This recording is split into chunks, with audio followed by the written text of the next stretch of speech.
Muito bem, galera, eu tava com saudade, faz tempo que eu não gravo aula para vocês e falaremos sobre evolução, que é um tema polêmico, tá? Falaremos sobre as teorias de Lamarck e de Darwin. Pegando o marca-texto aqui. Os dois são teorias, mas o que ficou na teoria foi o Lamarck, tá? O Lamarck, porque a teoria do Lamarck está errada. A do Darwin é que está certa. Beleza? Ah, mas a gente não vai deixar de ressaltar aqui o Lamarck, que ele foi brilhante, corajoso. Na época dele, os dois, tá? Falavam coisas contra a religiosidade, ao que a igreja falava, o cristianismo lá na época, porque o cristianismo falava assim, que as espécies são feitas do jeito que Deus fez e elas ficam assim eternamente, e ponto final. E eles perceberam que elas evoluíam. E a evolução, pessoal, é um fato, tá? A gente tem que deixar a nossa crença, a nossa religião longe e estudar isso aqui, porque isso aqui cai no Enem e ponto final. Se você não quer acreditar nisso, tudo bem. Pelo menos aceite e saiba, porque isso vai cair e você vai precisar disso. Então, temos lá o Lamarck, ele é precursor do Darwin, tá? Pelo tempo aqui de vida deles, dá para ver. E o Lamarck tem a lei do uso e do desuso e da transmissão das características adquiridas, tá? Elas são adquiridas em vida e são passadas para as próximas gerações. As do Lamarck aqui, ó, estão erradas, tá? Eu já vou explicando. O que está certo é a seleção natural, beleza? Gente, é assim, lei do uso e do desuso é assim, você tem lá o seu corpo e uma característica que você usa muito do seu corpo, por exemplo, você é corredor, as suas pernas vão ficar grossas e de tanto usar as pernas, elas vão ficar grossas. E elas vão ser transmitidas aqui, ó, a outra premissa aqui. Lamarck tinha duas premissas, a lei do uso e desuso e a da transmissão das características, beleza?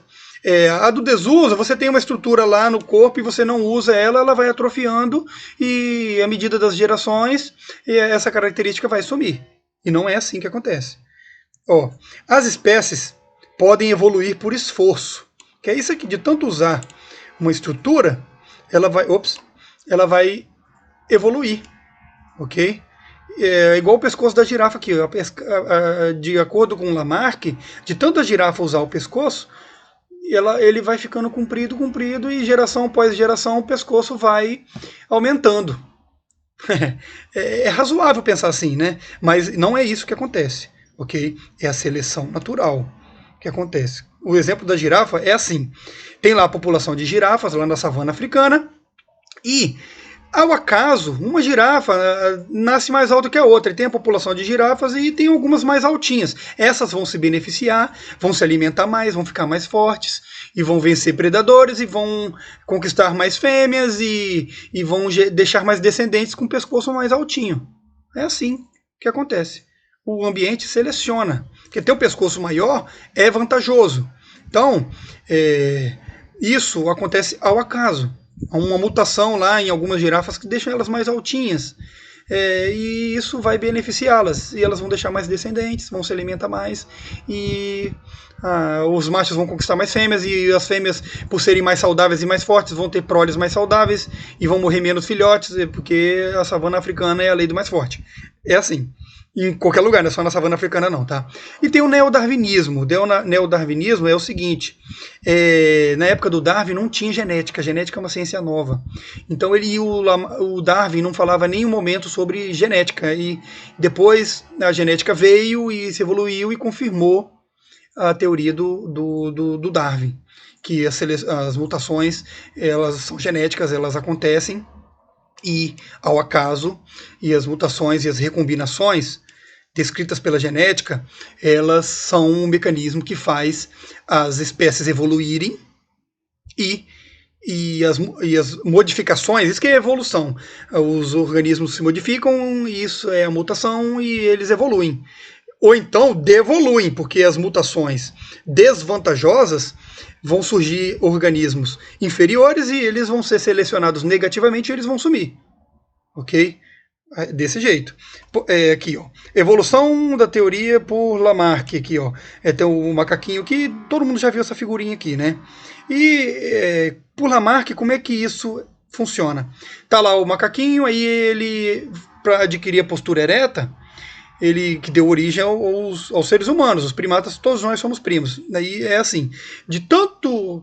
Depois que a savana desertificou, só ficou gramado, né? Aquele capim alto, e nessa necessidade, a gente, de tanto olhar por cima do gramado, a gente teve a postura ereta.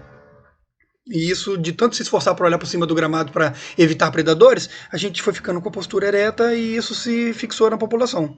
Pelo esforço de olhar por cima, isso de acordo com Lamarck. É até razoável se pensar assim, mas isso é errado. Isso acontece assim, aconteceu assim. A gente precisava olhar por cima dos gramados para evitar predadores, mas assim, tinha população lá de primatas. Quem era um pouquinho mais alto e conseguia olhar melhor por cima do gramado e era mais forte um pouquinho e se alimentava melhor e conseguia correr mais dos predadores, porque era mais forte, e isso foi se fixando, e a postura ereta ela favorece a corrida.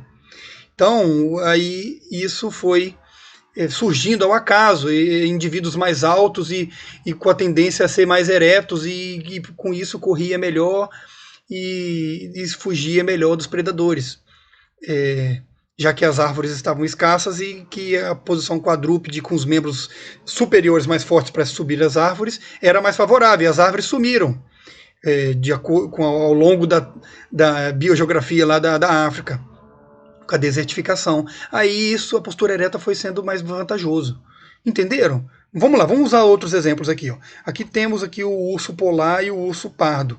O urso polar, ele é descendente do pardo, e ele foi ficando branco, de acordo com Lamarck, por causa que a neve é branca, e ele foi rolando lá na neve, foi ficando branco, e não é isso. Okay? O que acontece é o seguinte, que o urso habita lá a região temperada lá, e de vez em quando pega neve. Daí, os que moravam mais ao norte, que era mais frio, tinha mais neve, alguns lá foram nascendo mais branquinhos, ou o albinismo do urso lá surgiu e nasceu um urso branco, e esse se favoreceu, que ele conseguia se camuflar e capturar mais alimentos. Lá, porque ele é um predadorzão, né? Aí as presas não conseguiam enxergar ele lá camuflado na neve, e ele foi se beneficiando. E o urso pardo foi ficando mais florestal mesmo. Desse jeito. A mutação ela vem depois. No próximo slide eu explico. Igual o tentilhão. O tentilhão é uma ave. Olha lá. Ao voltar para a Inglaterra, porque ele rodou o mundo todinho, tá? Darwin percebeu que os bicos dos tentilhões, essa ave lá de Galápagos, que era um arquipélago, tinha várias ilhas, variavam de acordo com o alimento disponível em cada ilha. Então tinha uma noz maior, favorecia o animal que tinha um bico mais forte. Que isso foi selecionando as aves. E as ilhas que tinham nozes menores ou outros alimentos, grãos, isso foi favorecendo os passarinhos que tinham um bico, ao acaso, mais fraquinho. Isso fala como o ambiente seleciona as espécies. Vamos continuar aqui, gente. Ó. O Lamarck, pessoal, escreveu esse livro aqui nesse ano, e com certeza Darwin e Wallace. O Wallace é um cara que foi meio prejudicado, porque se Lamarck não tivesse escrito a teoria, o Wallace ia escrever um pouquinho depois. Porque as escritas de Wallace diziam a mesma coisa. Aí o Darwin, escrevendo esse livro aqui, ele com certeza leu do Lamarck e se especializou. E foi falando. Na teoria do Lamarck, fala lá da adaptação ativa. Que é aquilo, o animal se esforça ativamente para se sobreviver ali e vai desenvolvendo algumas características. Isso está errado. O que acontece é a adaptação passiva aqui, ó, do Darwin. Ok? Que a mutação lá, ela surge ao acaso, e isso passivamente, aleatoriamente, se fixa na população, se for vantajoso. Se for desvantajoso, essa característica vai sumir, junto com a espécie, que eu já vou adiantar aqui, ó, que as espécies se extinguem. Lamarck nunca tinha falado de extinção de espécies, só de mutação. O Darwin já fala de extinção, que as características desvantajosas, elas extinguem a espécie. E o ambiente seleciona os mais adaptados e desseleciona os menos adaptados. Ok? A mutação vem antes, ao acaso. Isso diz Darwin. Lamarck diz, a mutação vem depois. Ele fala assim, ó, o ambiente ele modifica as espécies. O Lamarck falava, o ambiente seleciona. O ambiente ele pode modificar.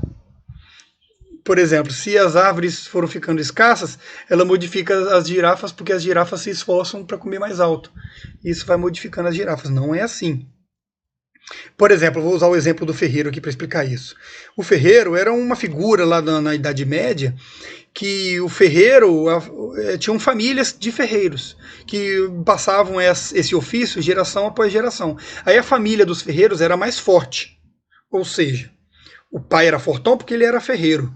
De tanto ele se esforçar lá na ferraria para fazer espadas e escudos, ele, de tanto usar os músculos, ele ficava fortão. E aí, o filho dele ficava forte também.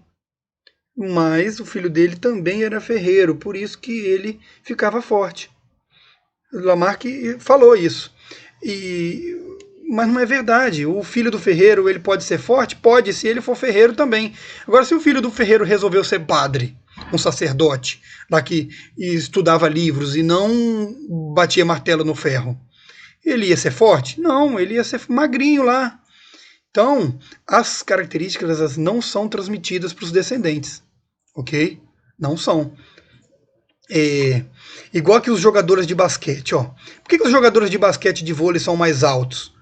É porque de tanto jogar vôlei e basquete, se esticar lá na tabela e dar corte por cima da rede alta e se esticar lá eles vão ser mais altos? Não, não é por causa disso. É porque a gente seleciona na escola lá, os mais altos vão jogar basquete e vôlei, porque isso favorece, o esporte favorece os mais altos. E, além disso, além de a gente selecionar lá, o professor de educação física falar, você é mais alto, você não presta para futebol, você vai jogar basquete. Além disso, por exemplo, a gente escolhe lá o parceiro sexual lá, a menina que joga vôlei, ela é mais alta, ela não vai casar com um baixinho. Concorda comigo? Às vezes casa, mas ela vai escolher um marido mais alto, porque combina mais. Desse jeito, aí os jogadores de basquete de gerações, pós-gerações, vão ficando mais altos. É o que explica aqui, ó. Eu vou falar da resistência a antibióticos que cai bastante no final, ok?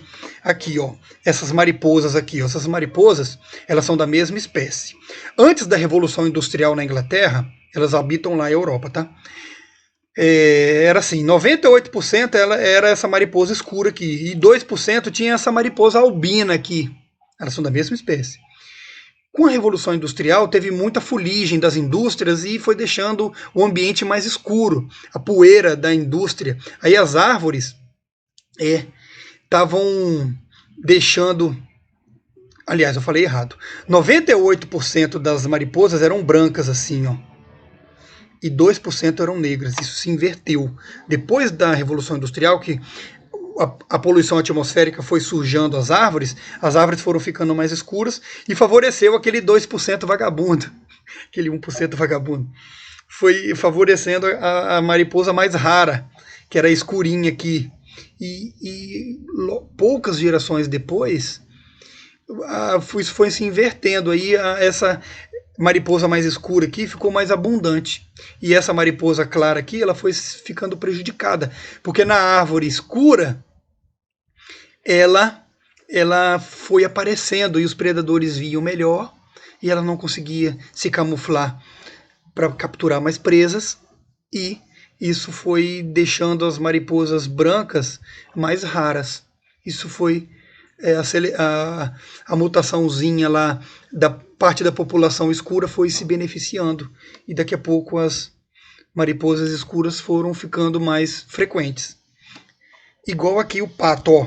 De acordo com Lamarck, o pato é uma ave aquática lá, ela foi nadando e ela tem essas membranas aqui entre os dedos e de tanto usar a pata para nadar, ela foi esticando os dedos, essas membranas foram esticando e de repente a pata do pato ficou do jeito que é hoje. Desse jeito. Mas não é assim. O pato foi ficando aquático e Alguns patos lá nasceram com membranas entre os dedos maiores, e isso foi beneficiando o nado, e isso favoreceu os patos com as membranas maiores, eles conseguiam capturar mais alimentos, deixar mais descendentes, fugir mais dos predadores. E isso foi benéfico e isso ficou na população. Agora, a resistência aos antibióticos. Entenderam a diferença de Lamarck e Darwin? Resistência aos antibióticos. As bactérias, com os antibióticos, foram ficando mais resistentes. É fato que cada dia vão criando mais antibióticos porque os antigos não têm menos eficiência. Aí, é assim, de acordo com Lamarck, as bactérias se esforçavam contra o veneno, que é o antibiótico, e elas foram ficando mais resistentes e fortes, e a cada dia a gente precisou fortificar os antibióticos. Não é assim. É assim que acontece. Ó. Tinha lá a população de bactérias, você pegou um antibiótico, aí você tomou o antibiótico e a bactéria está lá na sua garganta.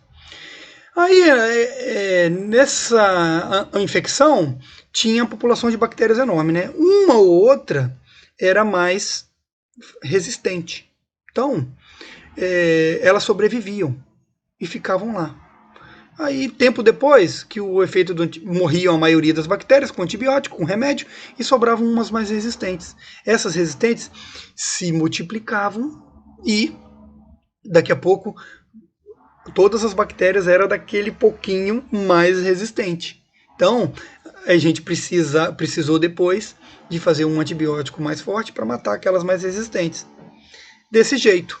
Então, por isso que a gente tem que tomar um antibiótico certinho. Se o doutor mandou você tomar 10 dias e você tomou 5 dias lá e ficou bom e parou de tomar, só vai sobrar lá as bactérias mais resistentes. Daqui a pouco elas vão proliferar de novo. Na outra semana você vai precisar tomar uma dose mais forte ou até mudar o antibiótico para matar aquela infecção.